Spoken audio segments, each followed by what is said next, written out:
cobrir rápido isso aí. Sai correndo aqui. Dividir? Mas ainda assim eu acho que ele explode mais curto. Não correr muito. Não sou gordo.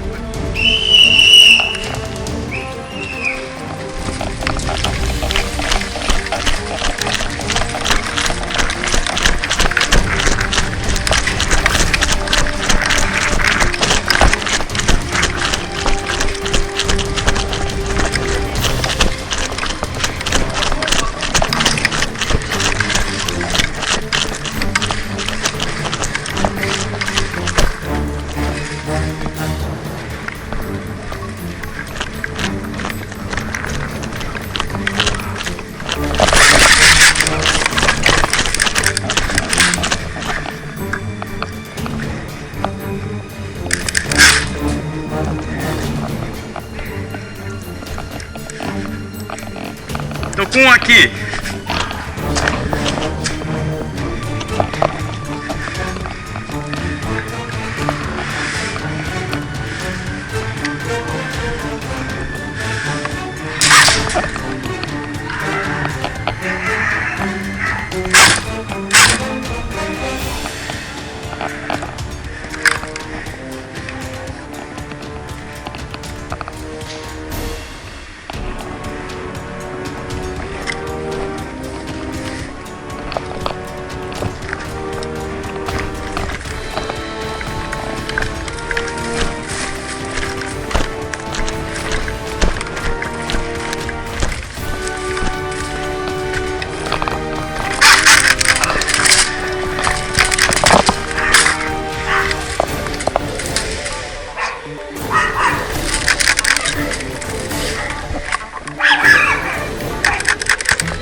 Alguém me deu headshot aí.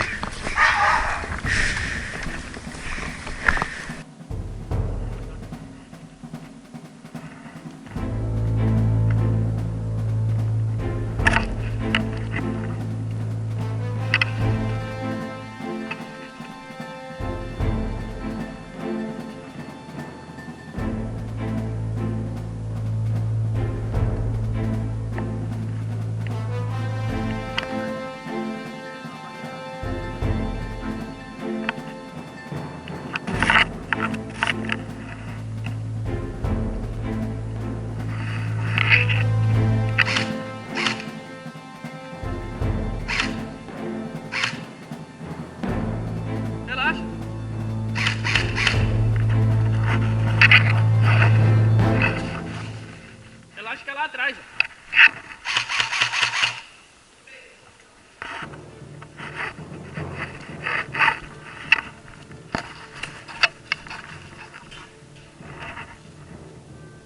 Faz a incursão aqui.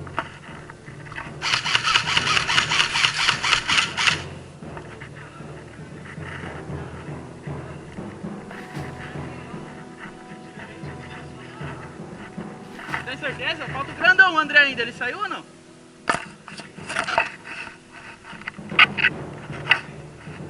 Acabou? Caralho. 11-0. 11-0.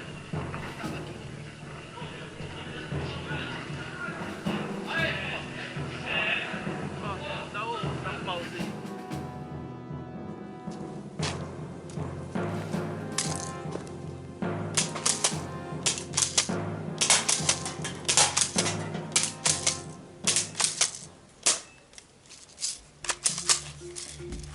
Fala pessoal, tudo bem? Eu sou Rafael da Silva Silva, historiador e aventureiro nas horas vagas. E hoje no Caçadores de Horizontes está começando a série Histórias de Guerra e Airsoft. Isso porque o Airsoft, um jogo que começou lá no Japão em 1970, ele vem se popularizando, chegou no Brasil e chegou no Litoral Sul também. Eu recebi um convite do grupo tático Airsoft, que é um pessoal da cidade de Itanhaém e Peruíbe, que jogam em uma obra em Itanhaém. Eles me convidaram para fazer parte desse grupo e aí eu tive a ideia de contar também algumas histórias de guerra, relacionando aí com as simulações que a gente faz no Airsoft. O Airsoft é um jogo que consiste em uma arma dessa aqui, quase que um simulacro, né? Ele só não é simulacro por conta dessa ponta laranja aqui, e que ele atira esferas plásticas, chamadas de BBS. Em cada rodada, a gente simula uma situação, né? São dois grupos e horas os grupos são confrontados frente a frente, horas é preciso treinar evasão, invasão, localização e eliminação do inimigo, entre outras modalidades. Acho que agora eu já posso falar, depois eu vejo qual que ficou melhor, apesar que eu não consegui acertar a última latinha. Ah, de primeira, hein, Kátia? Gostou? Bom, pessoal, essa arma aqui que eu comecei o vídeo, ela é uma Mossberg 590. Essa aqui é uma toy, ela não é indicada para grandes disputas, nem tampouco tem um longo alcance, né? Ela é bem limitada, ela é toda feita de plástico e ela é indicada mais para CQB, ou seja, para combates em ambientes fechados, né? Mas a primeira história de guerra que eu vou contar não é sobre esta arma, e sim esta outra aqui que eu escolhi para começar, para iniciar aí no Airsoft. Essa aqui é uma AK-47, uma réplica muito parecida com uma AK-47 de verdade. A AK-47 ela é o símbolo da Guerra Fria, ela moldou praticamente os conflitos aí da segunda metade do século XX. Isso porque em 1947 o Stalin ele promoveu um concurso e o vencedor ele projetou esse rifle 5 anos antes. Mikhail Kalashnikov estava hospitalizado durante a Segunda Guerra Mundial. E foi nesse momento que ele projetou esse rifle aqui. Ele é quase que uma cópia dos rifles alemães que já existiam na época, mas a inovação desse fuzil aqui foi a sua simplicidade mecânica.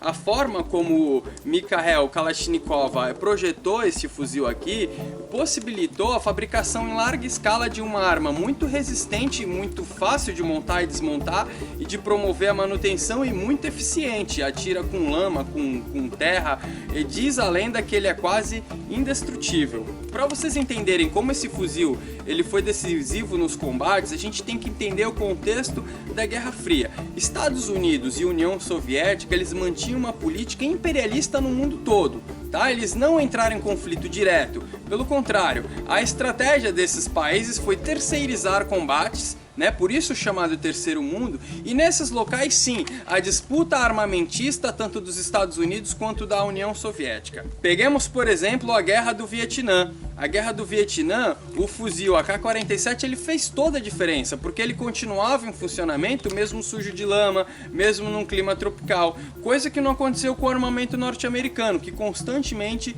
deu problema e precisou ser revisto várias vezes depois do conflito do Vietnã. E lá foi um exemplo onde os americanos eles sofreram muito e levaram muitas baixas, né? Um conflito assim que não teve um propósito muito claro porque que os norte-americanos estavam lá, mas houve um número de baixas altíssimo.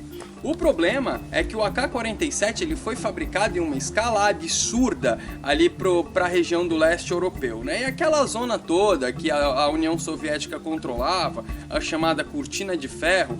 Quando a União Soviética caiu, chegando ao final da Guerra Fria, todo esse armamento ele caiu de preço, porque havia uma abundância enorme e você não tem mais um propósito de manter todo esse armamento. Então essa quantidade absurda de armamentos ela foi escoada para o Terceiro Mundo através do tráfico de armas, né? A preços irrisórios.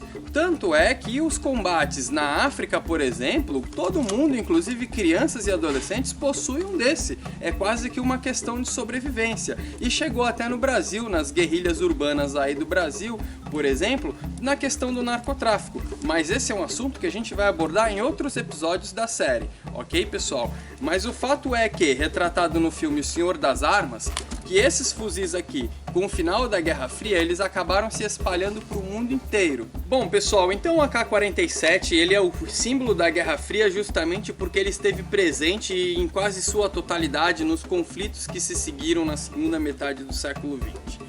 Não deixem de acompanhar a série, outras histórias de guerra virão, baseadas no jogo Airsoft, que é um esporte, mas que serve também para a gente refletir os percursos históricos, bélicos, que a humanidade traçou nos últimos anos. Tchau, pessoal, até mais, espero que tenham gostado e não deixem de dar o like e se inscrever no canal. Até mais!